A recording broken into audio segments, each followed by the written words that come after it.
Boa noite. Abram por gentileza a Bíblia de vocês, a carta aos Hebreus, capítulo 1.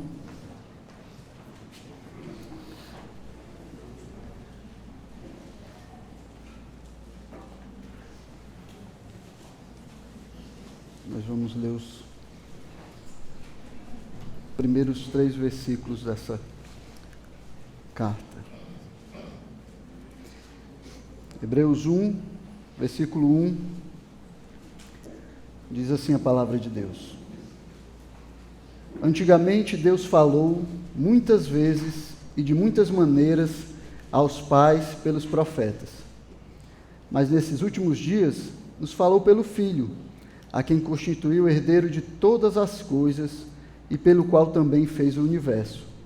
O Filho, que é o resplendor da glória de Deus e a expressão exata do seu ser, sustentando todas as coisas pela sua palavra poderosa. Depois de ter feito a purificação dos pecados, assentou-se à direita da majestade nas alturas. Curva a sua cabeça e vamos orar, pedir a bênção de Deus sobre esse momento. Santo Deus e Pai, nós estamos aqui, Senhor, diante da Tua palavra e queremos clamar a Ti, Senhor, que fale conosco através dela, Pai. Abençoa as nossas mentes, Senhor, também os nossos corações, para recebermos a instrução da Tua palavra, Senhor, para guardarmos ela nos nossos corações, Pai, e vivermos as nossas vidas de acordo com aquilo que o Senhor tem nos instruído, Pai. Nos ajuda a viver uma vida agradável a Ti, Pai. Essa vida agradável a Ti só pode ser alcançada se vivermos conforme o Teu plano, Senhor, revelado na Tua santa palavra, Deus. Abençoa esse momento agora.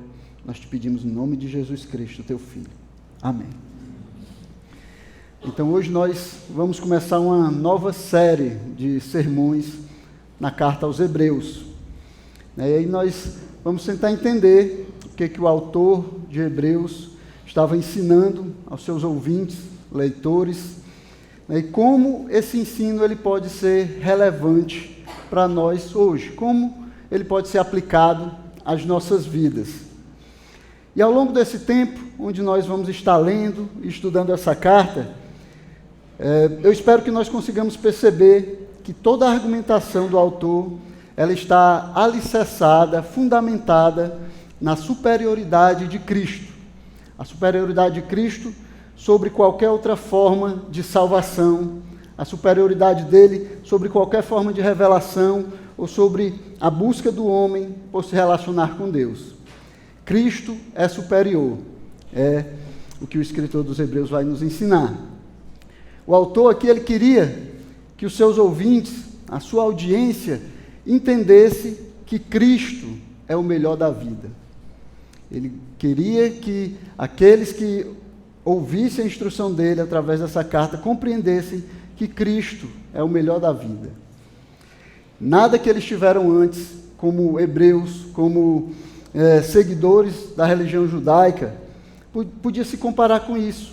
Nem os seus rituais, nem a sua cultura, nem as suas leis, nem o modo de vida que eles tinham, nada que existia antes poderia se comparar com Cristo, nem nada que eles pudessem fazer de novo, nada que eles pudessem descobrir poderia se comparar com Cristo. Nada supera a grandeza daquilo que tinha sido dado a eles em Cristo. Mas aí você pode perguntar, por que é que eles precisavam ser convencidos disso? Eles não eram crentes? E será que o fato de serem crentes já não significa que eles preferiram a Cristo a qualquer outra coisa? Será que essa resposta não já é respondida no momento em que eles decidiram seguir a Cristo? E aí a resposta é que não necessariamente. Na dor, o sofrimento, os conflitos, as preocupações dessa vida e às vezes até os confortos e as regalias dessa vida podem nos distrair e nos fazer pensar que existem outras coisas que são tão e às vezes até mais importantes do que Cristo. Então, o conforto desse mundo, o bem-estar, assim como também o sofrimento, especialmente aquele sofrimento prolongado, que se demora, eles podem nos distrair daquilo que é o nosso bem maior, Cristo. Então, os cristãos judeus, a quem essa carta está falando, eles estavam sob perseguição por causa da sua fé. A hostilidade, ela estava se intensificando, estava ficando mais acirrada. Eles eram considerados traidores da sua antiga religião, eram traidores da sua identidade étnica. Por isso, eles estavam sendo dolorosamente tentados a buscar a tranquilidade e a aprovação, comprometendo a sua fé. E a maneira que eles encontravam de fazer isso era se acomodando às práticas judaicas, aos rituais judaicos, às suas antigas crenças do judaísmo. Eles estavam pensando que se retornassem ao que eles tinham antes, eles teriam tranquilidade, eles fugiriam da perseguição, e aí tudo ficaria melhor na vida deles. Então eles estavam em perigo de se distanciarem da revelação de Deus através do seu Filho, de deixarem de entrar no descanso que Deus prometia a eles, porque não criam, e de ficarem estagnados, sem crescer, sem maturidade espiritual, de sofrerem a disciplina de Deus por causa disso. E aí, diante desse contexto, diante desse perigo, nós vamos encontrar um escritor, ou poderíamos dizer melhor, um pastor, que é extremamente inteligente, e a gente vai conseguir perceber isso enquanto nós lemos a carta aos Hebreus e estudamos ela, e também muito instruído na retórica grega, e também um hábil conhecedor do Antigo Testamento. Tudo isso a gente consegue perceber ao estudarmos essa carta. Então era um pastor que estava longe das suas ovelhas, que provavelmente estavam ali em Roma, e que tinha acabado de saber que essas ovelhas elas estavam flertando, estavam namorando, né, com o judaísmo, com a liturgia do templo, estavam pensando em voltar para as antigas práticas. Então as perseguições e talvez até prisões que eles já tinham enfrentado no início da sua fé, ao longo da carta a gente vai perceber que eles já tinham passado por perseguições, né, mas essa agora parece que está se intensificando, parece que está ficando mais grave, parece que está requerendo mais deles. E aí o medo da morte, ele já estava tomando conta de alguns corações que estavam ali naquela igreja. O preço a ser pago agora parece que está mais alto. E aí eles estão vacilando na sua fé. E o pensamento de desistir já estava sendo avaliado por eles como uma possibilidade. Voltar atrás, voltar para o judaísmo. Ou então mesclar o judaísmo com o cristianismo. Então a ideia de voltar para o judaísmo, sem abandonar o cristianismo, também era algo que atraía eles. Eu posso continuar sendo cristão e realizando ainda as obras do judaísmo. Eu posso fazer uma junção das duas coisas. Posso fazer um sincretismo dessas duas coisas. Então, essa ideia, ela parece que crescia no coração desses crentes ali, e parecia que estava se tornando uma opção que era viável no coração deles. Talvez eles pensassem, nós podemos viver o melhor dos dois mundos. Nós podemos viver o cristianismo, mas também ter a segurança do judaísmo. Talvez eles estivessem pensando nesses termos. Então, nas mentes perturbadas pelo medo, as vantagens de estarem sob a proteção do judaísmo, que era tido naquela época como uma religio licita, ou uma religião lícita pelo império. Então, eles viam muitas vantagens em voltarem para o judaísmo. Eles teriam uma prática religiosa que era mais simples, né? Então eles só tinham que cumprir alguns rituais, eles tinham que ter uma certa dieta, tinham que cumprir alguns objetivos da sua religião, eles seriam aceitos pelo império, como uma religião que já existia e, portanto, era aceita, não iriam correr assim o risco de morte, né? Não seriam rejeitados pelos seus companheiros judeus, não seriam considerados traidores da nação, e ainda corria na mente deles o fato de que nós vamos adorar o mesmo Deus. É o mesmo Deus que nós adoramos, então não tem tanta mudança assim. Então eles só conseguiam ver vantagens nisso tudo. O medo no coração deles dizia para eles que voltar para o judaísmo, voltar às velhas práticas, só teriam vantagens.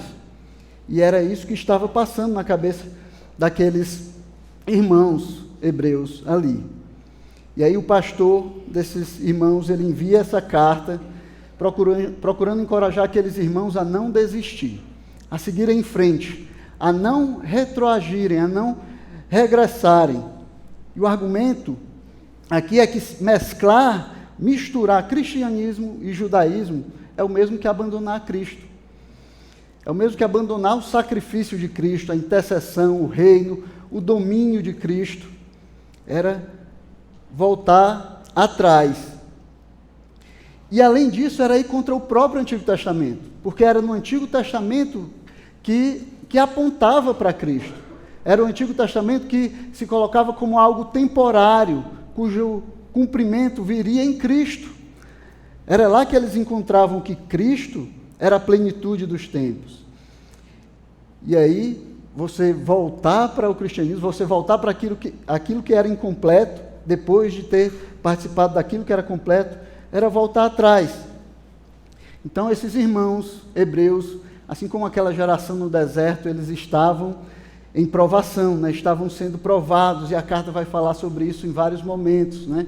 Várias vezes o autor da carta vai encorajar esses irmãos para que eles superem essas provações, para que eles continuem firmes na provação, para que eles suportem a provação, né? A maneira de agir diante da provação não era com incredulidade.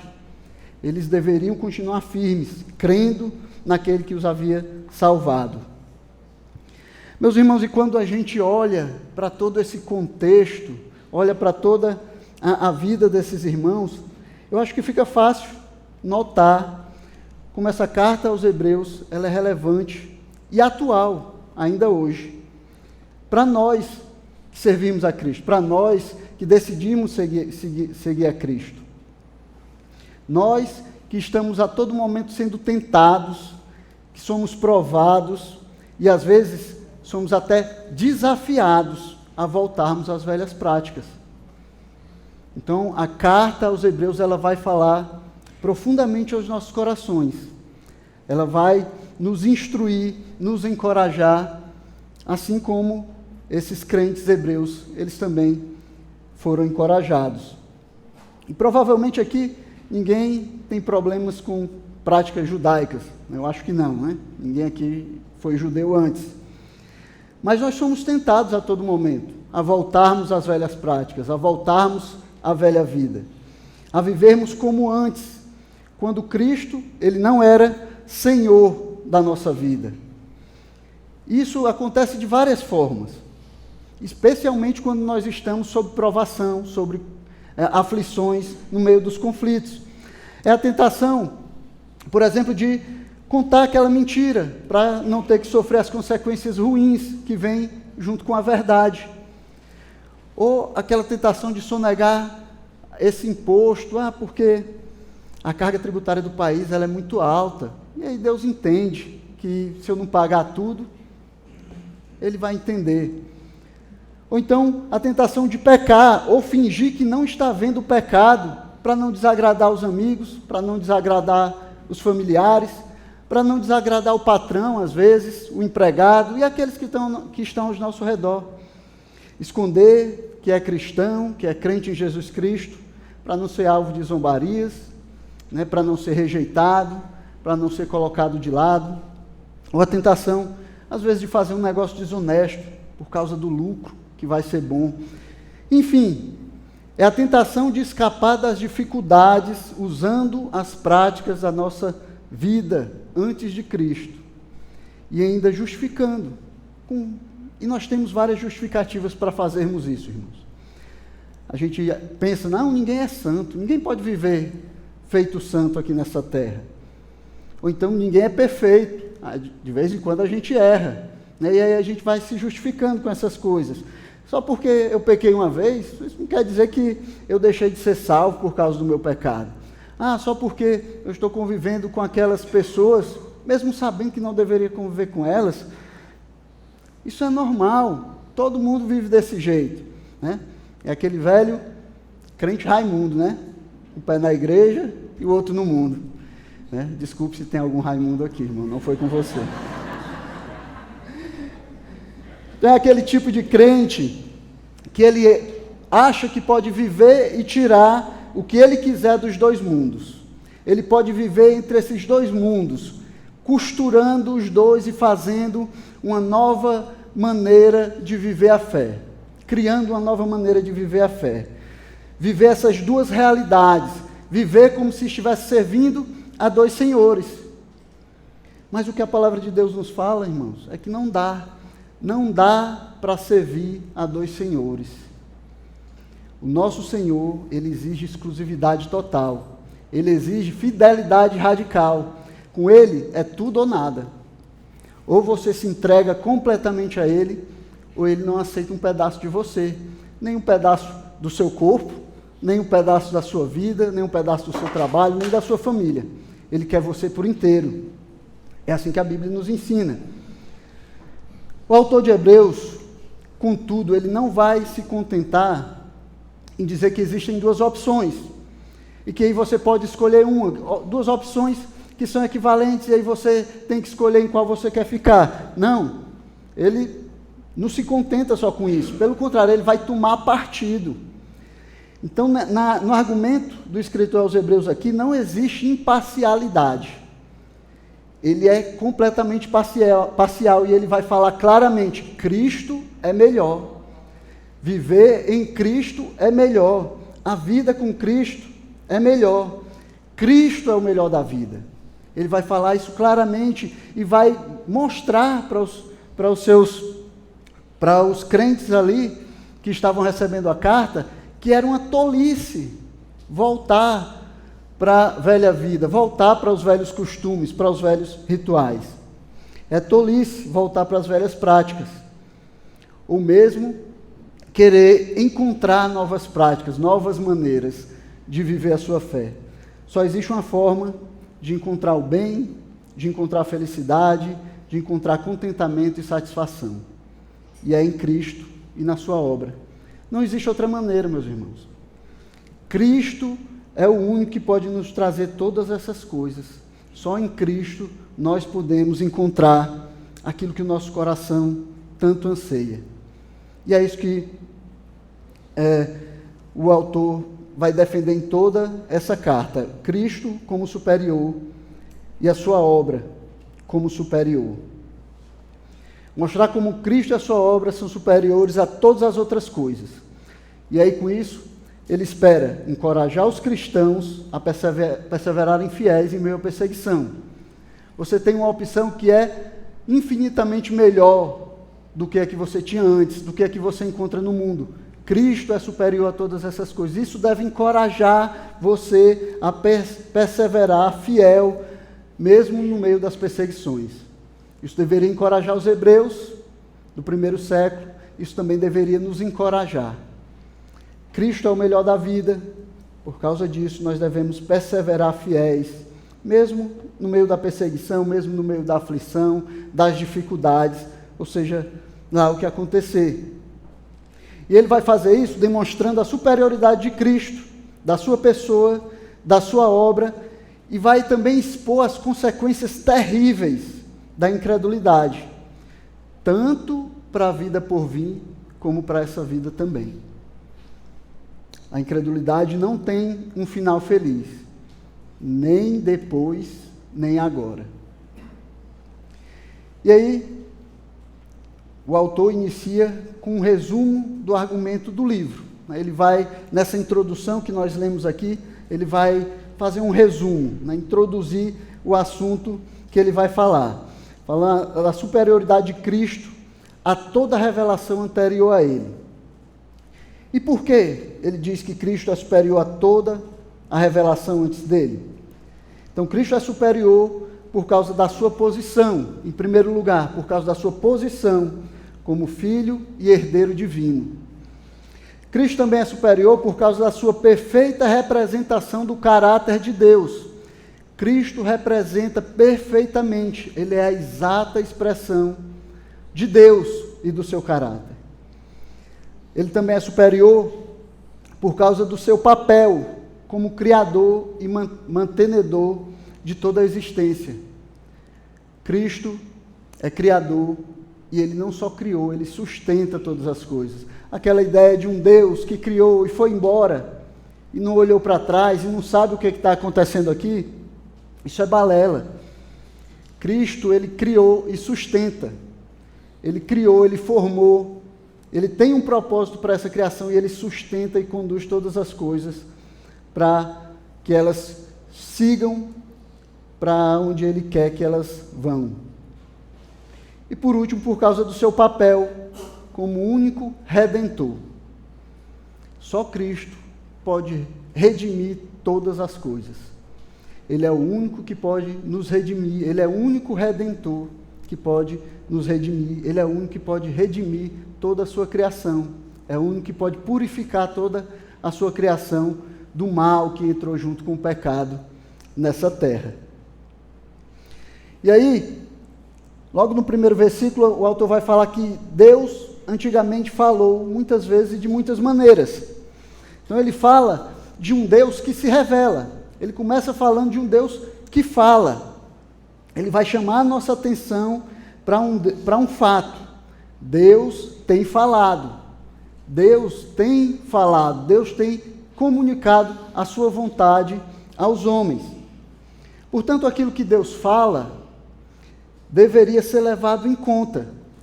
Ora, se você estiver doente e você vai no médico, você leva em conta o que o médico fala a respeito da sua doença. Mas se você quer construir alguma coisa, uma casa, você vai levar em conta o que o engenheiro, o mestre de obra falar sobre aquela construção. Então, se você está pensando no homem, se você está pensando na revelação de Deus, está pensando no relacionamento de Deus com o homem, você deveria levar em conta aquilo que Deus fala. É Deus quem está nos falando. Isso deveria ser importante para nós. E às vezes até é estranho você ter que dizer isso, né? Você ter que dizer para crentes que o que Deus fala deve ser levado em conta, que a revelação de Deus deve ser considerada. Mas às vezes nós temos que falar isso porque o que nós vemos são crentes indo para a igreja todo domingo, mas sem levar em conta e às vezes sem nem saber o que Deus tem falado, sem nem saber qual o propósito de Deus para a vida dele, sem saber por que Deus o chamou, o que Deus quer dele. Então, o autor aqui ele não vai se preocupar em explicar por que Deus fala, ou em provar por que Deus fala, ele vai apenas afirmar. Ele toma isso como certo e vai dizer, Deus falou muitas vezes e de muitas maneiras. Ele só afirma e espera que os seus ouvintes eles acreditem no fato de que Deus é o Deus que fala. Certo? Então, essa carta aqui ela é escrita para aqueles que creem, que acreditam que Deus fala. Que acreditam que Deus ele se revela aos homens. Né? Porque, já que ele está falando sobre Deus e sobre a vontade de Deus, seria até estranho falar para aqueles que não acreditam, né? Nem em Deus, nem que Deus fala. Então ele está falando para pessoas que creem que Deus fala. E ele diz que Deus falou no passado, falou muitas vezes e falou de muitas maneiras. E falou por meio dos profetas. O fato de Deus ter falado no passado já deixa uma lição para nós, né? Indica que aquilo que aconteceu no passado, ele tem aplicação para o nosso presente. Nós podemos aprender com aquilo que está no passado. Nós podemos olhar para trás e sermos instruídos pelo passado, porque lá Deus também falou. Deus falou no passado, continua falando agora, por isso nós podemos aprender com o passado. E às vezes é até estranho falar isso, porque nós vivemos em uma sociedade extremamente progressista, que não considera o passado, né? Para o qual olhar para o passado e tirar do passado lições boas que possam ser usadas ou que possam ser corrigidas até, é uma loucura. É um mundo que vive sempre achando que nós somos os melhores, nós somos a melhor época, nós temos a melhor tecnologia, nós somos os mais civilizados, nós somos os mais inteligentes. Portanto, o passado não tem nada para nos ensinar, né? E vivem buscando uma utopia para o futuro, sempre achando que o futuro vai ser melhor. Mas Deus, o Deus que fala hoje é o Deus também que falou no passado. É o Deus que falou aos seus profetas no passado. Mas Deus falou, e porque Ele falou, nós podemos tomar aquilo que Ele disse como instrução, como exemplo. Podemos aprender com aquilo que Ele nos falou.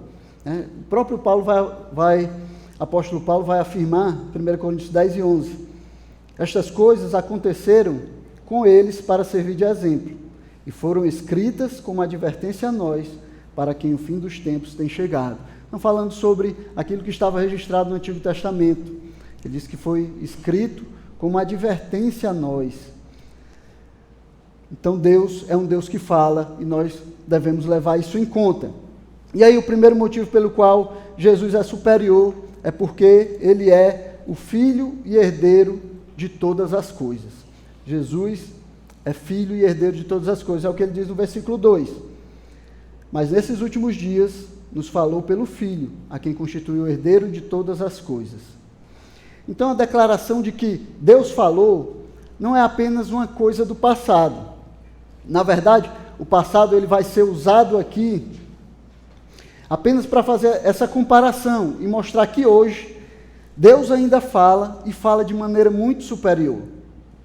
O passado ele vai ser usado, a maneira como Deus falou no passado e a indicação de que Deus falou no passado é usado como uma comparação, para mostrar que aquilo que Deus revela agora é superior. Tanto que ele vai começar com essa partícula adversativa, mais, né? Antes Deus falou de uma maneira, mas agora Ele nos falou através do Filho, a quem Ele constituiu herdeiro de todas as coisas. Então a revelação através de Jesus Cristo ela é superior. E é superior porque o agente dessa revelação, o agente pelo qual essa revelação nos vem, ele também é superior. Ele não é apenas um servo, ele não é apenas um profeta, ele não é apenas alguém que foi chamado para servir, mas ele é o próprio Filho de Deus e herdeiro de todas as coisas. Então o agente dessa revelação, ele é superior, por isso a revelação também é superior. E se isso não faz você pensar sobre a gravidade disso, de levar em conta, de observar a revelação de Deus, deveria fazer. Deveria fazer porque agora o próprio Filho de Deus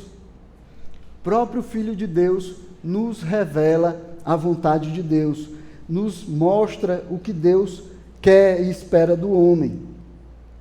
E o escritor aos Hebreus vai falar em vários momentos sobre o perigo de nós não darmos a devida atenção à revelação de Deus, de nós ignorarmos a revelação de Deus.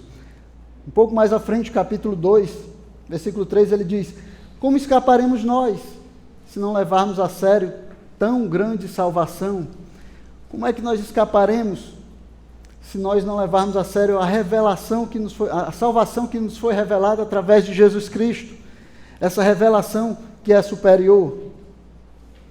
Lá no capítulo 10, novamente ele vai fazer uma advertência, versículo 28 e 29. E ele diz assim: quem tiver rejeitado a lei de Moisés, morre sem misericórdia, pelo depoimento de 2 ou 3 testemunhas. Imaginem quanto mais severo deve ser o castigo daquele que pisou o Filho de Deus, profanou o sangue da aliança com o qual foi santificado e insultou o Espírito da graça. Isso não faz você tremer, não dá um frio na barriga não, quando você escuta a revelação de Deus a respeito do Filho, ele dizendo: olha, quem rejeitava a lei de Moisés era morto, sem misericórdia. Bastava o depoimento de 2 ou 3 testemunhas. E você, que agora tem a revelação do próprio Filho de Deus, quanto mais você acha que deve sofrer, quanto mais severo deve ser o castigo sobre você, se você não levar em conta essa revelação. Julgue você mesmo, irmão. Pense aí quanto mais severo deve ser o castigo sobre aqueles que têm a palavra de Deus, que têm nas suas mãos a revelação de Deus para as suas vidas, que têm registrado a vida, o ministério, o ensino do Filho de Deus, mas mesmo assim vive como se não conhecesse o Filho de Deus, como se não tivesse a revelação de Deus, como se não precisasse seguir aquilo que Deus nos revela na sua palavra. Capítulo 12, versículo 25, ele alerta de novo e diz: tenham cuidado e não se recusem a ouvir aquele que fala, pois se os que se recusaram a ouvir quem divinamente os advertia na terra não escaparam, muito menos escaparemos nós, se nos desviarmos daquele que do céu nos adverte. Mais uma vez, ele vai enfatizar a superioridade da revelação através de Jesus Cristo. E vai falar sobre a gravidade, o perigo de nós não darmos a devida atenção a essa revelação. Meus irmãos, nós temos hoje uma revelação que é superior à que o povo de Deus tinha no passado. Na Escritura nós temos a vida e o ensino e o ministério do próprio Filho de Deus. Será que nós achamos que vamos encontrar em outro lugar a revelação de Deus? Será que vamos encontrar em outro lugar a instrução de como nos relacionarmos com Deus, de como vivermos de maneira que seja agradável a Deus? Você acha que a Bíblia é só mais um livro? Você acha que é só mais um livro que você tem na prateleira, que você pode comparar? E às vezes não é nem o melhor dos livros que você tem lá, tem outros que falam melhor, ensinam você a ganhar dinheiro, a ser bem-sucedido. Não, aqui você tem a revelação do próprio Deus a nós, uma revelação superior da que o povo de Deus teve antes. Será que nós pensamos que não precisamos conhecer e seguir a revelação do Filho de Deus, que é superior à revelação dos anjos, a revelação que é dada por anjos? É isso que o escritor de Hebreus está perguntando para esses crentes hebreus. Será que vocês não entendem que tem uma revelação que é superior, porque essa revelação veio através do próprio Filho de Deus? Deus, na sua soberania, decidiu se revelar através do seu Filho e registrar a vida e ministério dele em um livro. Ele decidiu deixar aquilo que nós precisamos para a vida e a piedade registrada nesse livro. Aqui nós temos a vida do Filho de Deus, o plano de Deus para a nossa salvação, a maneira como nós podemos nos relacionar com Deus. Mas muitas vezes nós temos preguiça de ler a palavra de Deus, de estudar a palavra de Deus. Quando lemos, não seguimos ou não damos importância àquilo que está escrito ali, tiramos por menos, não vivemos como se a nossa vida dependesse disso. Não vivemos como se a nossa vida dependesse dessa revelação que Deus nos deu através do seu Filho. Se os homens que viveram no passado, antes da primeira vinda de Cristo, não tinham desculpas para não seguir a vontade de Deus, muito menos nós. Nós não temos motivo para não sabermos a vontade de Deus, para não seguirmos conforme a sua vontade. Em segundo lugar, a revelação por meio de Cristo, ela é superior, porque ele é a perfeita representação do caráter de Deus. É o que ele vai continuar dizendo no versículo 3. O Filho, que é o resplendor da glória de Deus e a expressão exata do seu ser.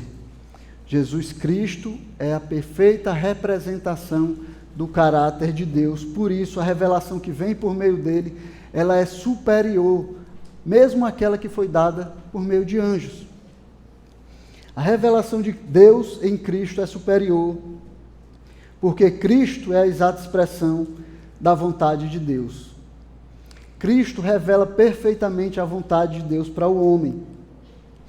Nenhuma outra maneira de Deus se revelar, nenhum outro homem que tenha visto a Deus, nem mesmo Moisés, que viu a Deus pelas costas, passando quando estava escondido lá na brecha da rocha, nem mesmo Moisés teve uma revelação tão perfeita como aqueles que viram a Jesus Cristo. E hoje, nós também podemos usufruir dessa revelação através da palavra de Deus. É ela que nos revela Jesus Cristo. É ela que descreve a vida de Jesus Cristo. É ela que nos traz os ensinos de Jesus Cristo.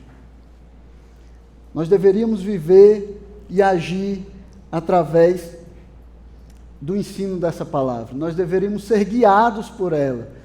Nossas escolhas deveriam estar baseadas naquilo que a palavra de Deus nos ensina. O nosso conhecimento deveria sair da palavra de Deus para o resto.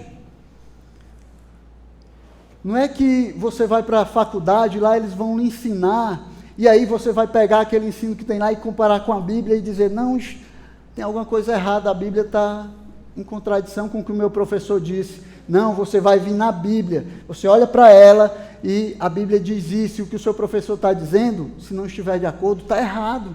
É simples assim. Aqui a gente tem a revelação do próprio Filho de Deus. É a revelação de Deus para as nossas vidas. E aí nós podemos conhecer perfeitamente a Jesus Cristo através da sua palavra, porque ele é a exata expressão de Deus, e por isso a revelação dele é superior. Como ele mesmo falou certa vez para Filipe, né? Filipe pediu para que Jesus os mostrasse o Pai, lá em João capítulo 14, versículo 8 a 10, Filipe disse a Jesus, Senhor, mostra-nos o Pai, e isso nos basta. E aí Jesus respondeu a Filipe, há tanto tempo estou com vocês, Filipe, e você ainda não me conhece? Quem vê a mim, vê o Pai. Como é que você diz, mostre-nos o Pai? Você não crê que eu estou no Pai e que o Pai está em mim? Jesus Cristo é a exata expressão do caráter de Deus. Jesus Cristo é Deus. Por isso, a revelação que vem através dele é superior a qualquer outro tipo de revelação. E ele vai continuar explicando para Filipe, e ele nos diz uma coisa no versículo 10 que nos faz entender melhor aquilo que o escritor, o autor aos Hebreus, disse aqui no versículo 3, capítulo 1. Ele diz assim lá em João 10, as palavras que eu digo a vocês, não as digo por mim mesmo, mas o Pai que permanece em mim faz as suas obras. O Pai falava por meio de Jesus Cristo. Aquilo que ele ensinava, aquilo que ele pregava, ele não falava dele mesmo, mas o próprio Pai falava por meio de Jesus Cristo. Por isso a revelação de Cristo é superior. A revelação de Deus em Jesus Cristo é superior porque é como se fosse o próprio Deus falando aos homens. É o próprio Deus se revelando na pessoa e ensino de Jesus Cristo, se revelando aos homens. E talvez você esteja procurando algo mais do que isso, talvez não seja suficiente para você aquilo que nós temos na palavra de Deus. O registro da revelação de Deus em Jesus Cristo não é suficiente para você. Você quer algo mais. Talvez você esteja esperando ouvir uma voz sussurrando no seu ouvido. Ou quem sabe um sonho, né, que revele a vontade de Deus para você. Ou uma profecia, talvez, que fale especificamente para você a vontade de Deus. Ou talvez você espere que as nuvens no céu se juntem, formem letras, palavras, e aí apareça o seu nome lá e Deus assine embaixo e diga, está aqui, essa é a minha revelação para você. Algumas pessoas esperam por isso. Algumas pessoas esperam que Deus fale além daquilo que Ele já quis falar. Algumas pessoas não aceitam que na sua sabedoria Deus já nos deu a sua revelação, aquilo que Ele quer nos revelar. Eles acham que Ele poderia fazer mais, poderia fazer diferente, poderia fazer mais do que Ele já fez. Mas o registro da vida e ensino de Jesus Cristo é a revelação do próprio Deus para nós. A sua palavra é o registro da expressão exata do caráter de Deus para nós.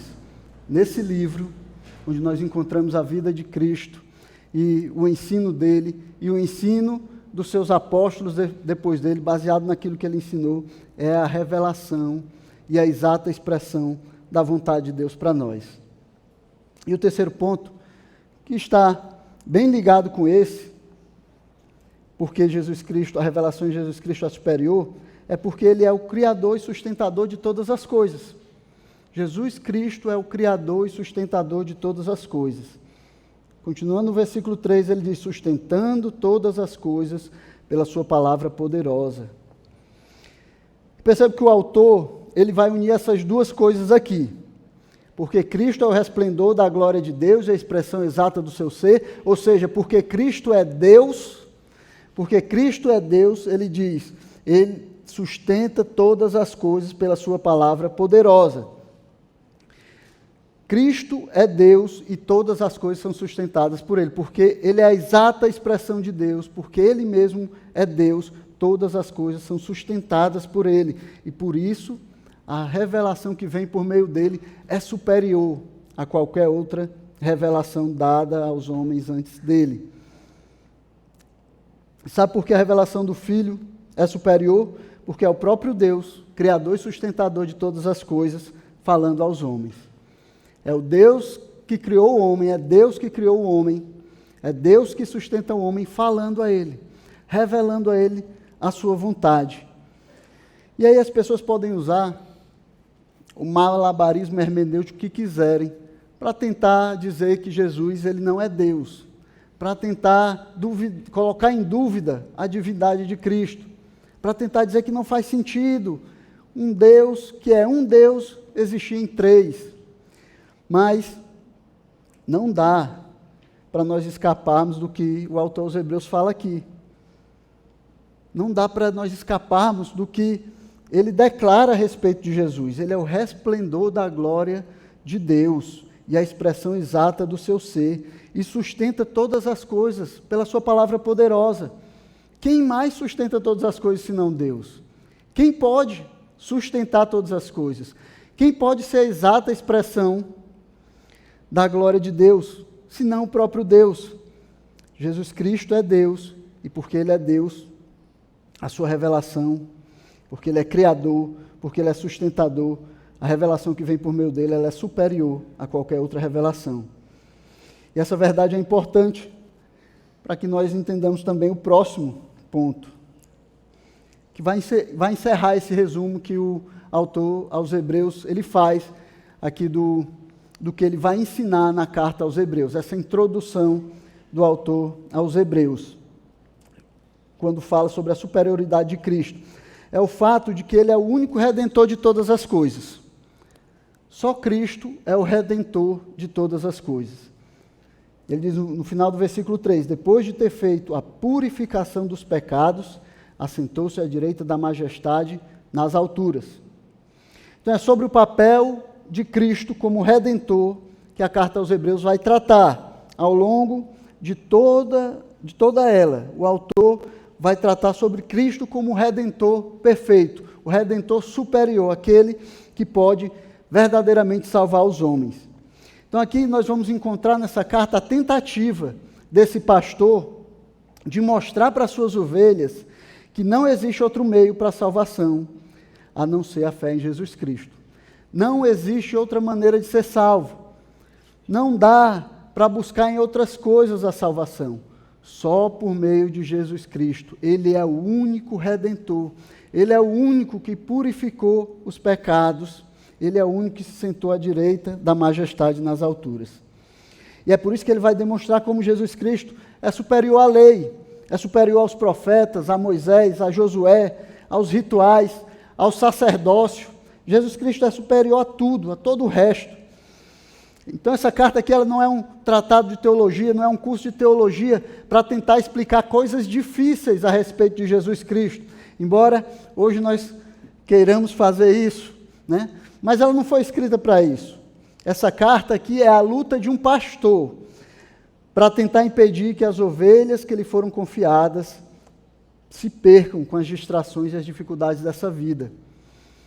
É a luta de um pastor para tentar levar à frente as suas ovelhas, para não deixar que elas desistam no meio do caminho, para não deixar que elas voltem atrás, para que elas continuem seguindo firmes, para que elas sejam encorajadas, não se percam com as coisas desse mundo, para que elas não comecem a pensar que o mundo, outra coisa qualquer, tem mais a oferecer a elas do que Jesus Cristo.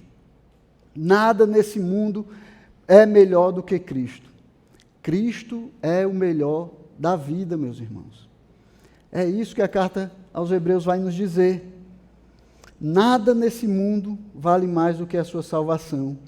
Nada nesse mundo pode lhe dar salvação. Só Cristo. O Filho de Deus. Só Ele pode suprir completamente aquilo que o nosso coração anseia. Só Ele cabe no buraco que tem no nosso coração, na falta que tem no nosso coração. E é por isso que Cristo é o melhor da vida. E aqueles que ainda não tomaram, que por acaso estejam aqui, e ainda não tomaram a decisão de seguir a Cristo, e talvez estejam buscando satisfação ou felicidade, ou se completar com as coisas dessa vida, ou em outras coisas que essa vida possa dar, eu gostaria de dizer para vocês que vocês não vão encontrar. Vocês não vão encontrar porque nada nessa vida pode substituir o Filho de Deus que foi nos dado para redimir a nossa alma da morte. Porque a única coisa que pode satisfazer o seu coração é do tamanho do Criador do universo. E nada mais tem esse tamanho. Só Cristo pode completar, pode encher, pode fechar aquilo que falta no seu coração. Só Cristo pode dar à sua alma aquilo que você tanto anseia. As nossas almas, elas anseiam por estar em Cristo. E só Ele pode suprir o anseio das nossas almas. Amém, meus irmãos? Então, curva a sua cabeça, vamos terminar com a oração. Pedir que o Senhor nos abençoe e nos ajude a vivermos para glorificar esse Deus que é superior a qualquer outra coisa. Pai Santo, nós queremos louvar o Teu nome, Pai. Queremos Te dar graças, honra, glória e louvor, porque o Senhor, olhando para a nossa miséria, olhando para o nosso pecado, e vendo que nós não tínhamos, Senhor, meios para a nossa própria salvação, o Senhor enviou o Teu Filho, Pai. O Teu Filho a quem o Senhor fez herdeiro de todas as coisas, por quem também o Senhor criou o universo. O Senhor o enviou para vir a essa terra, andar conosco, morrer por nós, Senhor, para que hoje nós possamos encontrar salvação. Pai amado, quero Te pedir que quebrante os nossos corações, Senhor, e nos ajude a ver a superioridade, a supremacia de Cristo, Senhor, sobre todas as coisas dessa vida, Pai. Nos ajude a ver que nós só encontraremos satisfação e contentamento em Jesus Cristo e na sua obra, Pai. Ajude, Senhor, aqueles que ainda não decidiram seguir a Cristo, Pai, a perceber que esse mundo não pode suprir a necessidade mais profunda da sua alma, a necessidade de relacionamento com Deus. E ajuda o Senhor, guia-os até Cristo, para que eles encontrem, Senhor, essa pérola de grande valor, Pai, que não se compara a nada dessa terra. Nós somos gratos a Ti, Senhor, pela Tua bondade, misericórdia e graça, Senhor, demonstrada a nós quando o Senhor nos salvou. Nos ajuda agora a seguirmos, Senhor, lembrando todos os dias que o melhor das nossas vidas é Cristo, que é assim que devemos andar para a glória e honra do Teu nome. Amém.